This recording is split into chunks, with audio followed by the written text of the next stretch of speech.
সুপ্রভাত বন্ধুগণ, আপনাদের সবাইকে জানাই প্রভু যীশু খ্রিস্টের নামে শুভেচ্ছা ও শুভকামনা।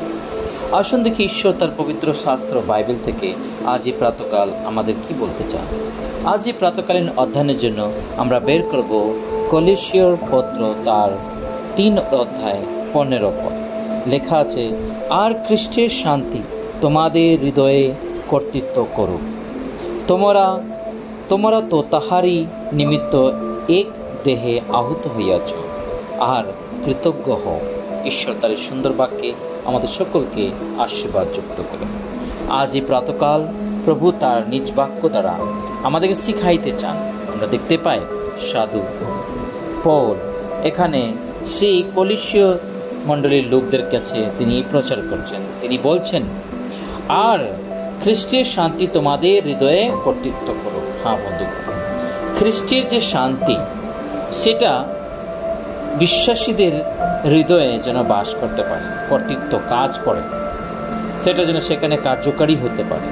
আমরা খ্রিস্ট বলিয়া জীবনযাপন করছি, কিন্তু অনেকবার খ্রিস্ট আমাদের মধ্যে নেই, খ্রিস্ট জীবন আমাদের মধ্যে নেই, খ্রিস্টীয় ব্যবহার আমাদের মধ্যে নেই।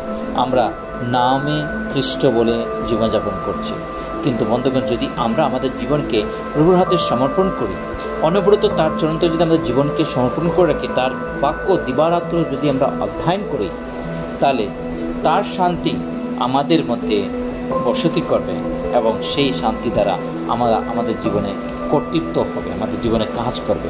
তাই লেখা আছে, তোমরা তো তাহারই নিমিত্ত এক দেহে আহুত হইয়াছ। Praise the lord, hallelujah. আমরা প্রভু যীশু খ্রিস্ট আসার আগে আমাদের সেই পূর্ব পিতার পাপের জন্য আমরা প্রভু থেকে আলাদা হয়ে গেছিলাম, সম্পূর্ণভাবে আলাদা জীবনযাপন ছিল। কিন্তু প্রভু যীশু খ্রিস্ট আসার পর তিনি তার নিজের তাহারই নিমিত্ত এক দেহে আহত হয়েছে। তিনি আমাদেরকে তার দেহের সাথে তিনি আমাদেরকে মিলিত করেছেন। তিনি তার রক্ত দ্বারা তিনি আমাদেরকে ধৌত করেছেন, তিনি তার রক্ত দ্বারা আমাদের কিনে নিয়েছেন। এবং লেখা আছে, আমরা আহত হইয়াছি আর তারই যেন কৃতজ্ঞ হয়। হ্যাঁ বন্ধুগণ, সাধু পৌল বলছে, তার কৃতজ্ঞ হোক আর কৃতজ্ঞ হোক। হ্যাঁ বন্ধুগণ, আমরা জীবনে যেন সর্বদা প্রভুর উপর যেন সে নির্ভরশীল এবং প্রত্যেকটা বিষয়ে যেন তার কৃতজ্ঞ থাকে। তিনি আমাদের জীবনে প্রতিটা দিন আমাদের রক্ষা করছে, প্রত্যেকটা দিন নতুন নতুন জীবনে আমাদেরকে তিনি নিয়ে যাচ্ছেন। তাই তার জন্য যেন আমরা কৃতজ্ঞ থাকি। আসুন আমরা আমাদের জীবনকে প্রভুর হাতে সমর্পণ করে প্রার্থনা করি। পবিত্র পবিত্র বাহিনীর সদাপ্রভু, তোমায় মনে ধন্যবাদ। আজকের এই পবিত্র দিনে যা ধন্যবাদ। আজ এই প্রাতকাল থেকে নিয়ে সারা দিন তুমি আমাদের সঙ্গে সঙ্গে থাকবে।